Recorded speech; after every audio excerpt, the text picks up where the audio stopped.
Hello everyone, and welcome to a new video. It's one I'm very excited about and will consist of me making an 1860s inspired silk transformation gown. A transformation gown isn't actually a gown at all.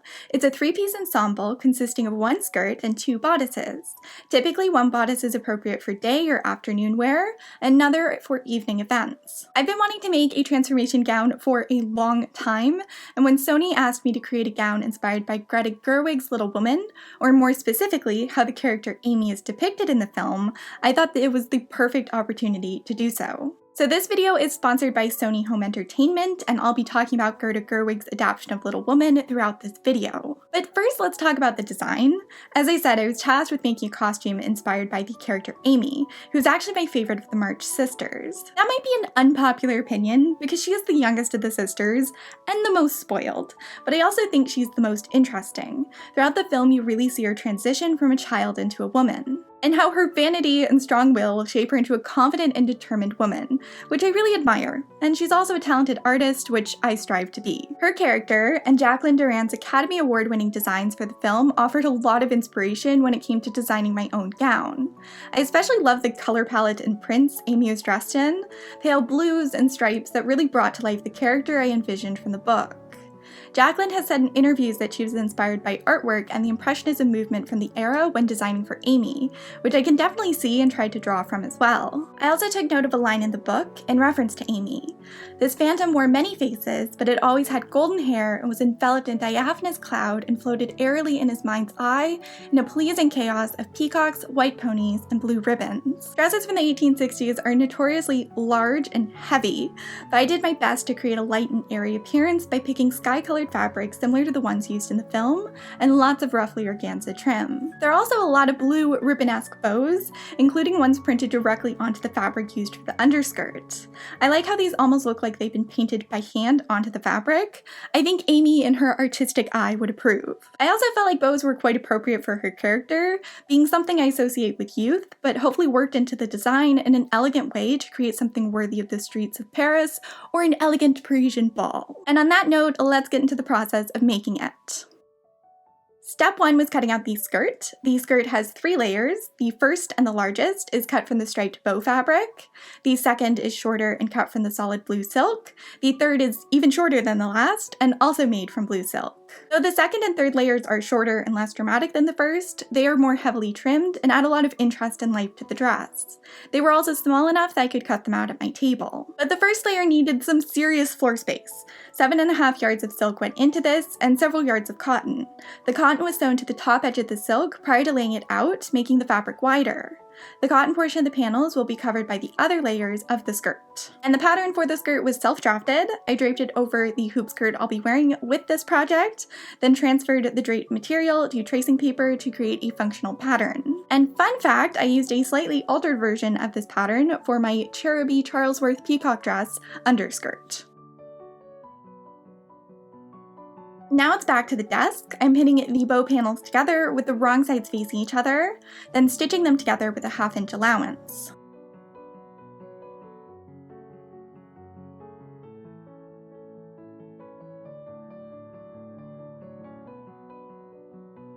The seam allowance is trimmed down to 1/4 inch, then ironed flat.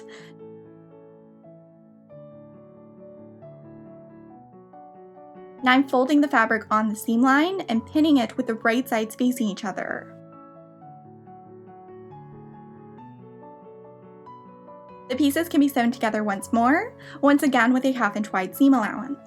Now the raw edges are encased in the seam and neatly finished with a French seam. The whole process was repeated several times until all the underskirt panels were seamed together.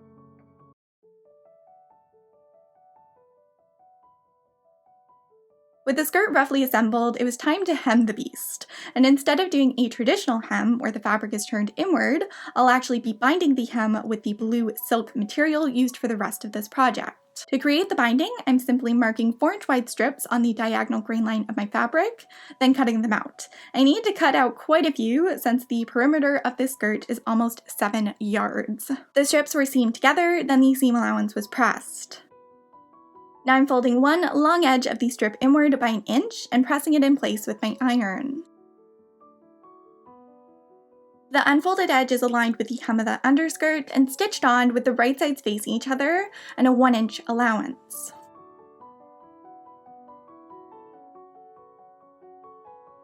The binding was pressed flat, then turned inward by 1 inch so it covered the raw edge of the hem and created tidy 1-inch wide binding. To finish it off, the folded edge of the binding was whip stitched down to the interior of the skirt. This was a long hem, so this process took a while, but this was still less labor intensive than a traditional hem. The hem was pressed for a final time. Now I'm pleating at the back of the skirt just by folding the material at markings I made earlier and pinning them so they touched other markings. Once my pleats were pinned down, I cut a 12-inch long slash into the center back of the skirt. This will allow me to get it on and off later on. And now the pleats were secured in place with a line of basting stitches around the top edge of the skirt. That finishes off 1 layer of the skirt. Now on to layer 2. This layer consists of 4 pieces, a back panel, a front panel, and a side panel. I'm leaving the front panel alone for now, but pinning and seaming the back and side panels together. And I'm using French seams for this step, just like I did for the underskirt. And since I've already explained this process, it seems like a good time to talk more about Greta Gerwig's adaptation of Little Woman. The film is actually available to purchase digitally now through Apple TV, Amazon Prime Video, Google Play, and Vudu. And on April 7th, you can get it on Blu-ray and DVD. And you don't want to miss it because it comes with over 45 minutes of bonus features, including a deep dive into Jacqueline Duran's Oscar-winning costumes for the film. Plus, it's just a really inventive retelling of Little Woman and brings to life the March sisters in a way I wasn't expecting. So I'm really happy to be working with Sony to tell you about it. I'm also not the only one involved in this project. Cynthia from Red Threaded, Taylor from Dames a la Mode, and Rachel Maskey from Rachel Maskey were tasked with making ensembles inspired by the other March sisters. So I will link them down below in case you want to see their interpretations of Jo, Meg, and Beth. But definitely finish this video first because we've already established that Amy is the best. After thoroughly pressing my newly sewn back and side panels, I pulled out the front panel, then set all of these pieces aside so I could focus on the 3rd layer of the skirt. This layer will be gathered and has darts at the front. I transferred the necessary markings for those details onto the fabric, then connected the dart markings with a ruler. The darts were pinned, sewn, and pressed. And now it's time for hemming, which will once again be achieved with binding. And to create that binding, I'm cutting out more strips on the diagonal grain of my fabric, except this time the strips are only 2 inches wide. The strips were all seamed together, then the seams were pressed, and one long edge was folded inward by 1/2 inch and ironed down. I'm sorry if showing the binding making gets repetitive, but making binding was a really big part of this project. I think I cut and ironed 100 yards of various different widths throughout creating this dress, so it seems important to include. The unfolded edge of the binding was aligned with the outer edges of the skirt pieces, then sewn on with a 1/2 inch allowance. This includes the entirety of the 3rd layer of the skirt, the front panel of the 2nd layer, and the side and back panels of the 2nd layer. And just like with the underskirt, the binding was pressed flat, then turned inward and pinned down until it was an even width. The folded edges of all this binding was sewn down by hand, once again using whip stitches on the back side of the fabric, then pressed until it looked nice and smooth.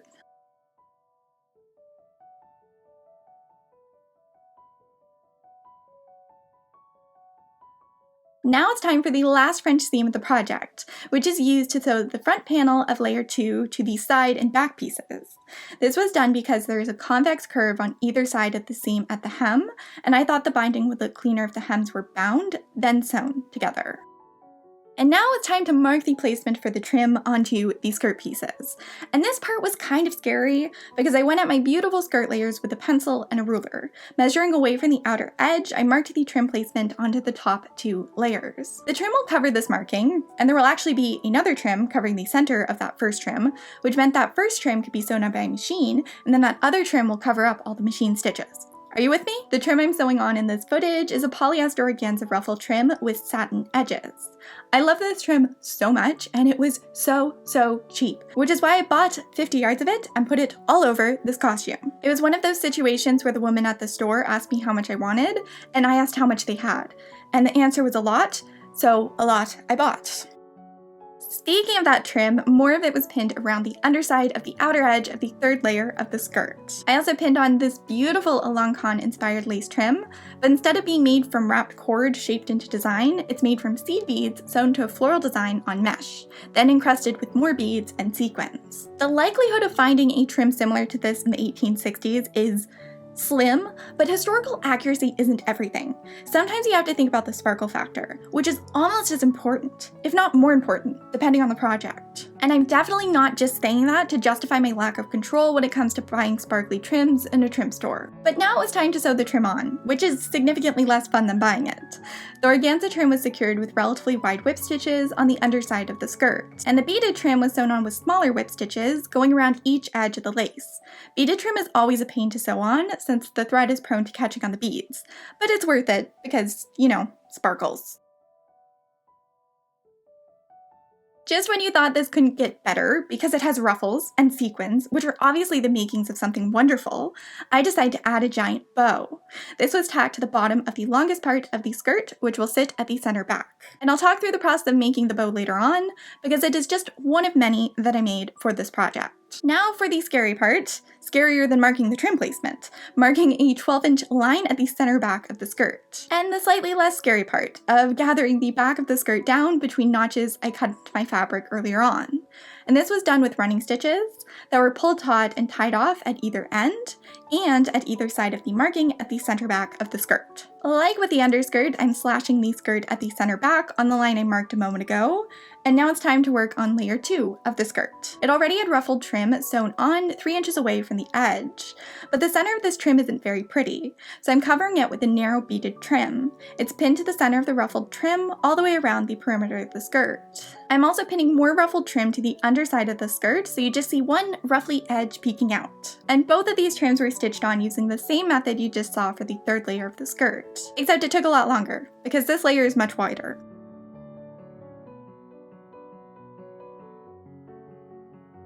And as a celebration for finishing sewing on all of the trim, I decided to add more bows. This skirt layer gets 4 of them. These are placed on the seam that joins the front and side panels together near the hem of the layer. There is one medium-sized bow with tails and a smaller bow sewn above it. Much like with the other layers, I marked a line at the center back, and like the underskirt, the top edge was pleated towards this point, then the back was slashed.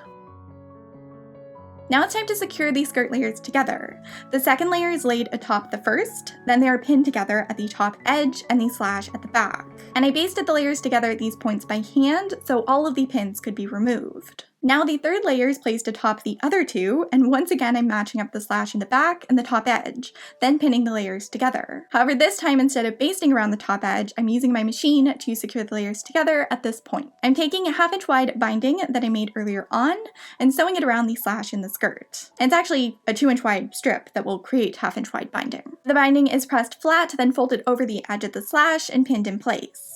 The folded edge of the binding was quickly whip stitched down, and now all the skirt needed was a waistband. I made the waistband from a 3-inch wide strip of silk. After the strip was cut out, I folded one edge inward by a 1/2 inch and pressed it in place. The other edge of the waistband was pinned to the top edge of the skirt, with the right sides facing each other, and the ends of the waistband wrap over the slashed portion at the back of the skirt. The waistband was sewn on with a 1/2 inch-ish seam allowance, and by that I mean something between the 1/2 inch and the 3/4 inch marking on my machine. It's a technical term. The waistband was wrapped over the raw edge at the top of the skirt, and the folded edge was pinned to the interior of the skirt, then whip stitched down. To close the skirt, I'm using a single skirt hook sewn in place by hand, and the waistband was made wide enough to overlap by about 1 inch in the back. Because it overlaps slightly, and because the skirt has so much volume, the slash isn't noticeable at all when the skirt is worn, and additional closures weren't necessary, so I didn't add them. And here's the finished skirt. I love how this turned out, though all the layers make it super annoying to iron. I think it feels authentic to the era, and the fabrics work together really well. I drafted my 2 bodices off camera, then traced the pattern for them onto a lightweight canvas inner lining. This will serve as a structural layer for the bodice and hopefully prevent the silk from rippling or warping while sewing and wearing the garment. I'm also using a pencil to transfer important information onto the inner lining layer, like where boning channels will be placed and what edges will have piping in them. Now about the design for the bodices. Like I said in my intro, this is a transformation gown, with a bodice appropriate for day wear and another for evening. I settled on this design because I honestly had too many ideas for a single bodice. But I also think the thrifty element of having a versatile gown makes sense given Amy's upbringing. But piling it with trims and ribbons and bows makes it more appropriate for the life she wants and ultimately ends up getting. So it's kind of conflicting ideas for a dress, but combined in a way where they work, which is a lot like Amy's personality. I really do like her as a character. I'm also the youngest child, and probably acted spoiled and annoying at times, but it was never with malicious intentions. And from a young age, I've wanted to do something creative, and I've been incredibly stubborn about that fact, despite how impractical it seemed at times. I love seeing a character with similar ambitions represented, who was written more than 150 years ago. It's pretty incredible how relevant something from that period can seem to modern lives, and I think that's why the film has been so successful too. Despite their faults, or perhaps because of their faults, it's impossible not to relate to at least one of the March sisters. Anyway, the only piece not cut from the inner lining was the collar of the evening bodice. This was cut from 2 layers of silk and a structural layer of cotton organdy. That was set aside, and the inner lining layer for the rest of the bodice was taken to the sewing machine, where I began top stitching twill tape boning channels between all of the relevant markings. Now, the boning isn't to create a bodice that offers reduction. It will be worn over a period-appropriate corset that does just that. It's just to give the garment more structural integrity and prevent it from wrinkling or buckling at the high-tension areas. Because of that, the channels run parallel to seams, and in the case of the evening bodice, at the center front to keep it smooth and center back to bracket eyelets that will serve as closures. After the boning channels were sewn, the pieces were pressed. And now those were set aside, and I pulled back out my paper pattern, which was pinned to the silk fabric. And even though I have a Tetris-loving mind, I tried to be mindful of the fabric's grain line when positioning these pieces. And when they were positioned and pinned, they were cut out. And the only pieces that didn't get this treatment were the sleeves for the evening bodice, since I hadn't drafted them yet, and the collar that was already cut from the silk and cotton. Now do you know what it's time for? More bias cut strips!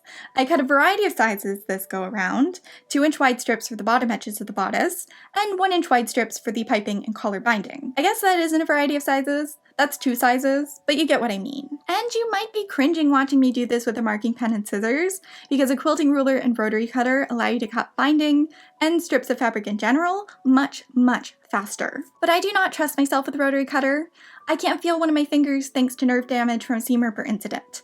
I probably wouldn't have any fingers left if I attempted this with a spinning blade. Truly, I have great respect for those of you and your unwieldy sharp objects. The bias strips were sorted by size, then, just like earlier, the strips were sewn together and the seams were pressed. However, I didn't jump straight into ironing the edges of the bias strips inward. Instead, I set aside a few yards of the 1-inch wide strips and turned them into piping. And this is done by positioning twine, yarn, rope, or cordage of some sort at the center of the strip. Then fold the strip over it so the raw edges are even, and the cord is trapped in the fold of the fabric. Then use a piping or zipper foot to stitch as close to the cord as you can without causing the fabric to pucker. Do not pull on the strip at all during this process, otherwise it will warp and stretch and you'll end up with wonky folds in the fabric that turn to puckers later on. As long as you avoid that, this process is really easy and super satisfying to boot. Unfortunately, this project consists of a lot more than just piping, so it's back to the ironing board and back to pressing edges of bias strips inward. The 2-inch wide strips have one edge pressed inward by a 1/2 inch, and the 1-inch wide strips have one edge folded inward by a 1/4 inch. If you hadn't picked up on it by now, the edges are always folded inward by 1/4 of the width of the strip. With all of that prepped and done with, it was time to go back to work on the bodices. Each piece of silk was pinned to the corresponding piece of inner lining, so all the edges were even and the right sides were facing outward. Then I machine basted these layers together, making sure my stitches were within the seam allowances of each piece, so they wouldn't be seen on the finished garment. And by machine basted, I mean stitching by machine just with a very large stitch length, so they would be easy enough to remove if necessary. And like I said during another step, I forget which one because this is a long video, this process was repeated for all the bodice pieces except the evening bodice collar and sleeves. After the inner lining and silk layers were sewn together, the pieces were all pressed. Now construction can begin. Sort of. Before actually sewing pieces together, I'm pinning and top stitching piping to the edges of the pieces where I want it inserted in the seams. I'm doing this by simply aligning the raw edges of the piping tape with the raw edge of the piece, then sewing as close to the cordage of the piping as I can, securing it to the edge of the piece. This way, when I seam the piece to another piece of the bodice, the piping won't shift around and will stay where I've already sewn it. This is especially helpful when trying to insert piping into curved seams, like the ones at the back of these bodices.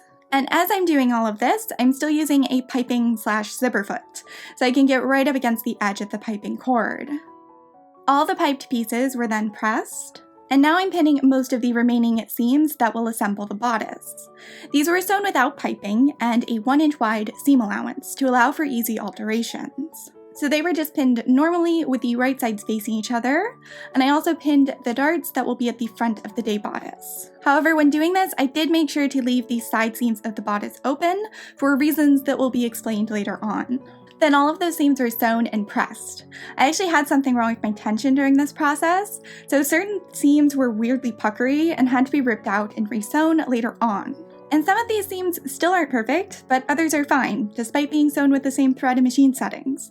I'm not sure what is with that, but it's annoying. Anyway, now the shoulder seams for both bodices were pinned, sewn, and pressed. These seams were pressed open, and I did a fitting to ensure the bodice fit in the shoulders. Then I lined the raw edge of the piping tape with the raw edge of the neckline of the bodices, and stitched it on with the right sides facing each other. And using this same process, I also sewed the piping around the arm sides of the bodices. As a side note, it's really weird using the term bodices within a video. I'm so used to just constructing one bodice at a time. The corners and curved portions of the necklines were notched, then the piping tape was folded inward and pinned to the interior of the bodice. Now the piping tape can be loosely whip stitched to the inner lining of the bodice, preventing any stitches from being visible from the exterior. And as this is done, the pins can be removed. With the necklines finished, I'm moving on to marking the trim placement on the day bodice. And I did this by using a ruler to measure 1/2 inch away from the neckline, then marking that point with a pencil. Then I measured 2 inches away from the first marking and marked another line. Ruffled trim will be sewn to cover both of these markings, but first I'm pinning ruffled trim to the interior of the neckline, so only one ruffly edge is visible from the exterior. Now I'm going back through and pinning more ruffly trim on, this time across the pencil markings. And like with the skirt, this trim was also sewn on by machine. Now I'm not done with the ruffly trim just yet. It was also pinned to the interior of the evening bodice, so one ruffly edge is visible beyond the neckline. Except this time I sewed it on by hand to prevent my nemesis from showing: visible top stitching. It actually wouldn't be uncommon to see visible machine top stitching on dresses from this era, but I like to avoid it when possible. Obviously, the collar for the evening bodice needed ruffles added to the edges too, but there was a bit of work that needed to be done before that step, like removing it from the pattern and pinning the layers of material together to prevent them from shifting. Then, with the right sides facing each other, I sewed 1-inch wide binding around all the edges with a 1/4 inch allowance. Then the binding was folded over the edges of the collar and pinned to the interior of the collar. It was hand stitched down with slip stitches. The finished result was nice and tidy 1/4 inch wide binding around all of the edges of the collar, and this was pressed thoroughly after being sewn. And now the ruffly trim could be pinned to all the edges.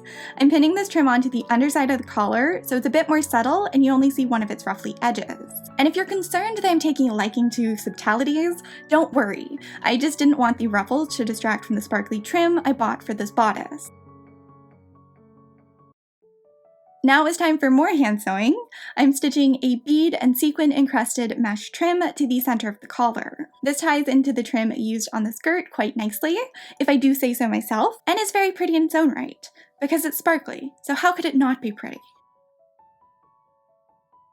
The day bodice will get sparkly trim too, eventually, but first I'm pinning that narrow beaded trim over the center of the ruffled trim to hide the machine stitching. And just like with the skirt earlier on, this trim is hand sewn on with whip stitches. And the similarities of trimming on the bodice and skirt is very much intentional. I want the garments to match each other in more ways than just being made from the same fabric. And I think using the same trimming techniques too really helped tie them together. With the narrow trim stitched on, now it was time for the sparkly one. This was pinned, then sewn, between the two ruffles already stitched around the neckline. I debated a lot about whether this was too much trim and the bodice looked too heavy, but then I remembered that you can never have enough trim, so I sewed it on anyway.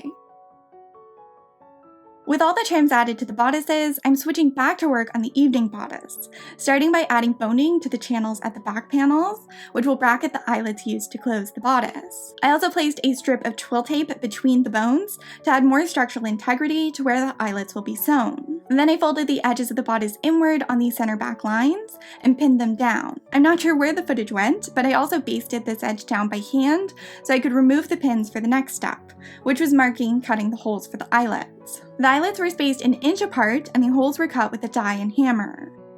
As per usual in my videos, and as per always in the 1860s, these eyelets were sewn by hand. You can use a buttonhole stitch for this if you prefer, but I just whip stitch around the holes, and I start with my stitches spaced widely, just to secure the layers of fabric together. Then I make my stitches smaller and closer together, and keep stitching until thread densely covers the hole, creating a sturdy embroidered eyelet. And I use 2 strands of DMC cotton pearl in size 10 to stitch all of these. Okay, now I'm pulling the bodice patterns back out and tracing them onto cotton that will serve as lining. All these pieces were then cut out and seamed together using the same seam allowance as the outer layer of the bodice. Except this time I didn't have to worry about adding piping or any of that fancy stuff.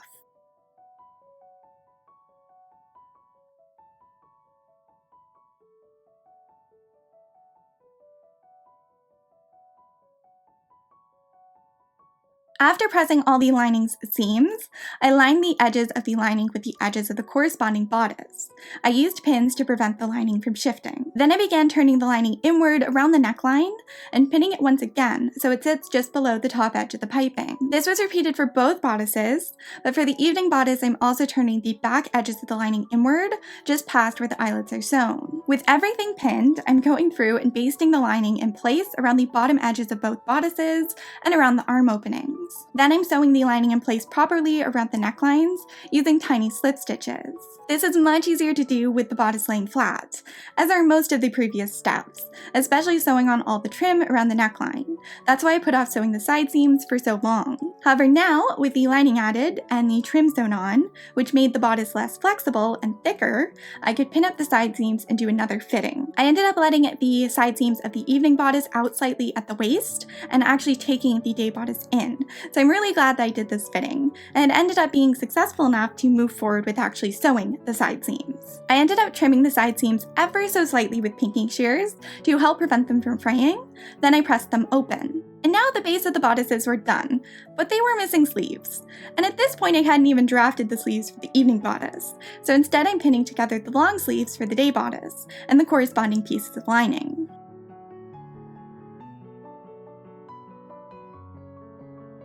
The sleeve seams were pressed open. Then, with the wrong sides facing each other, I slid the lining inside the silk sleeve and pinned them together around the bottom edge. And the bottom edge also includes a 6-inch long slit in one of the sleeve seams. I'm machine basting the bottom edge of the silk and lining layer of the sleeves together. Then I'm sewing 1-inch wide binding around these edges with a 1/4-inch seam allowance. Like all the other binding on this project, God, there's been so much binding, the folded edge of the binding was turned inward, pinned to the lining, and sewn down by hand with whip stitches. I pinned ruffly trim around the perimeter of the cuffs of the sleeves, then pinned the narrow beaded trim atop it. I sewed the beaded trim on with whip stitches, which secured the ruffled trim in place at the same time. Then I pinned and sewed more ruffled trim to the interior of the cuffs, so only one ruffly edge was visible from the exterior, mimicking the trimming method for the bodice and the skirt. Now I finally got around to drafting the sleeves for the evening bodice, which looked like this. They were cut from silk and cotton for lining. The lining and silk layers were pinned together independently with the right sides facing each other. Then the seams were sewn with 1/2-inch allowances.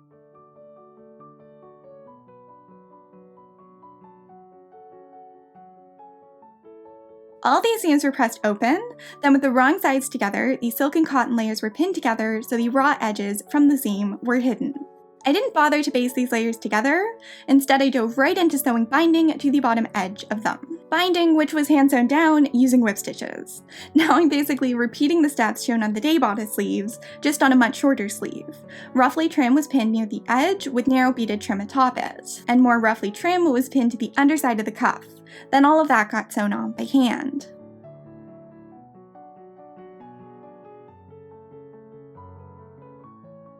Here are my beautiful finished sleeves. The pointed part is actually the top of the sleeve and will be aligned with the shoulder seam of the bodice. I ended up pinning the sleeves on off camera since that part never looks pretty, and it's so fiddly. Then I stitched them on, and since there's piping in the arm side, I'm using a piping foot to sew them on. And I stitched around them several times, trying to get as close to the piping as possible without actually stitching over top of it. I had a lot more success with the evening bodice sleeves than the daytime one, and in hindsight I wish I had redone them to get closer to the piping, but at this point it is what it is. Anyway, the seam allowance on the arm side of the evening bodice was trimmed down to 1/4 inch. It was a little tight in the shoulder, so I didn't want to add more bulk by binding the edge, so instead I sewed across it with a blanket stitch with hopes of discouraging fraying. The day bodice seam allowance was also trimmed down, but when sewing the sleeves on, I was careful to avoid sewing the lining to the arm side. Instead, the top edge of the lining is folded inward by 1/2 inch and pinned to the bodice lining, neatly covering the raw edges at the top of the sleeves. The sleeve lining was easily sewn to the bodice lining using whip stitches. Now I'm adding plastic bones to the boning channels I sewed much earlier on, and you can't really see what I'm doing here because the boning channels are underneath the lining. But the process in general isn't that exciting, so the distorted view isn't causing you to miss much.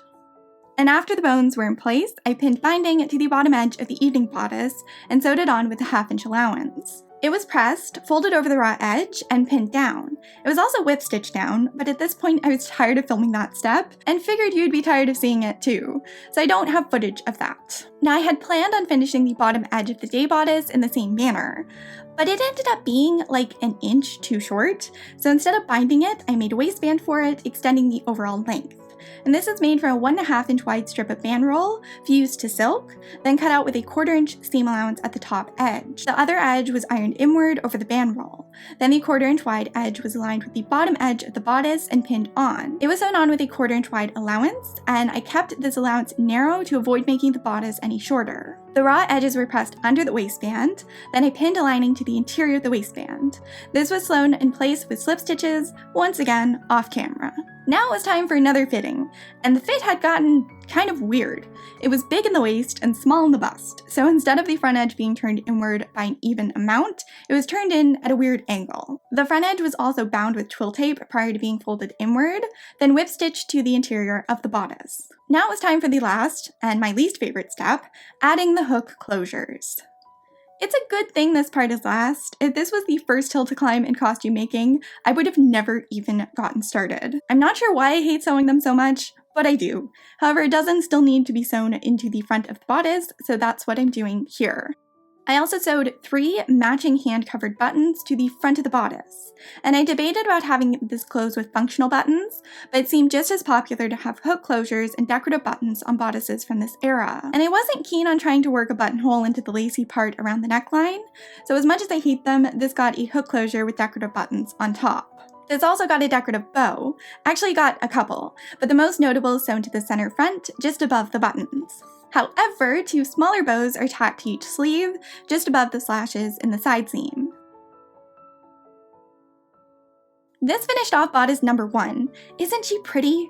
Okay, she is a little puckery, and doesn't fit my dress form very well, but I love the detail work on this bodice and how all the trims and textures complement each other. It's probably a little over top for a daytime bodice, but I'm a little over top, so it suits me, and I think it suits Amy as a character too. But enough talk about this bodice, there's still one more to finish.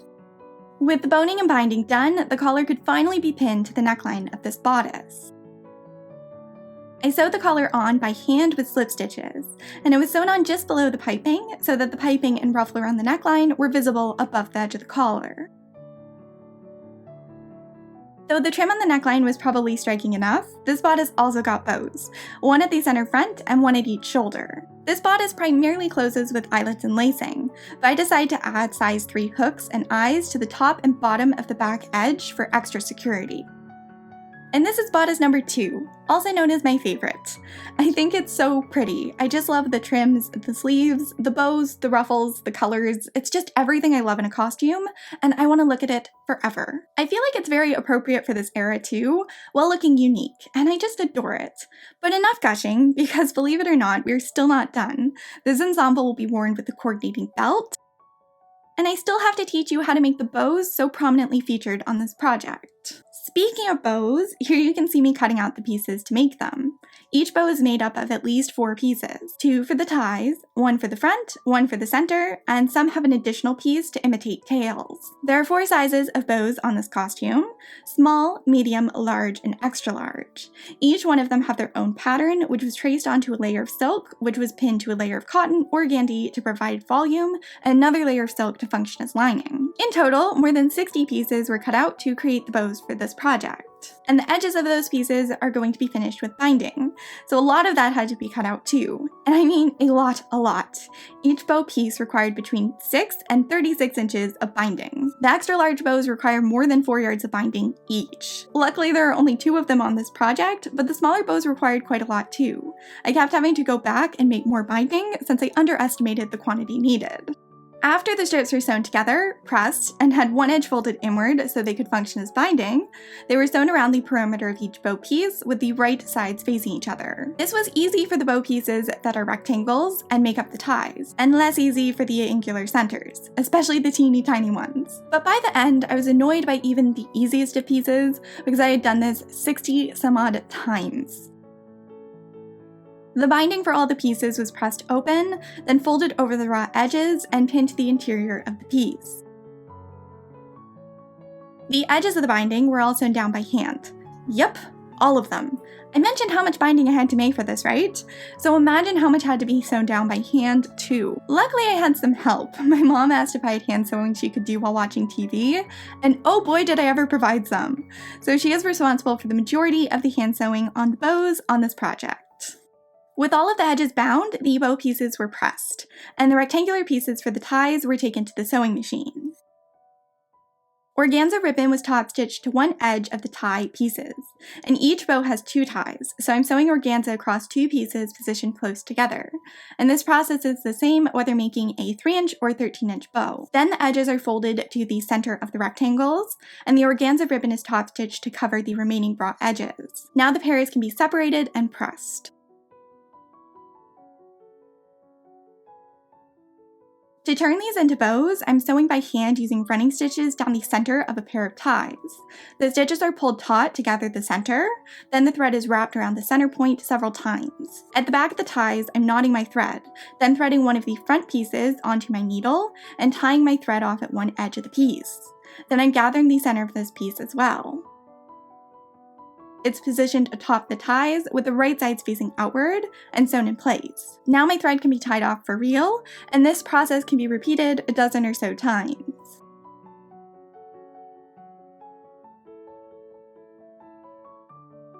The extra large bows, which are on the back of the costume, are made with the same method, except after the ties are gathered and the front is sewn on, instead of tying off my thread, I'm threading the tail piece of the bows onto my needle and gathering the center of it as well. Then the center of the tails is sewn to the back side of the ties with the right sides facing out, and now my thread can be tied off. I'm taking 1-inch wide strips of silk and cotton organdy that have the edges bound and are cut to 4-inch lengths. These are wrapped around the center of the bows, with one end folded inward by 1/2 inch to hide the raw edge. The folded edge is slip stitched down, securing the center piece in place and finishing off the bow.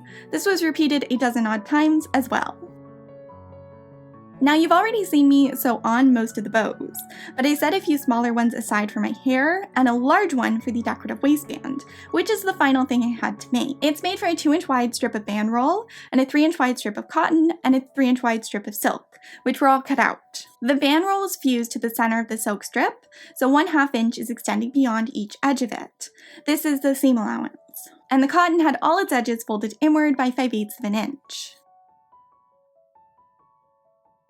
The lining was set aside, and I moved to the sewing machine, where the piping was aligned with the edges of the waistband, and sewn on with the right sides facing each other. Then the raw edges were pressed inward, so all that remained was a neat border of piping around the waistband. I pinned the cotton lining to the interior so it would look nice and neat as well, then whip stitched it in place.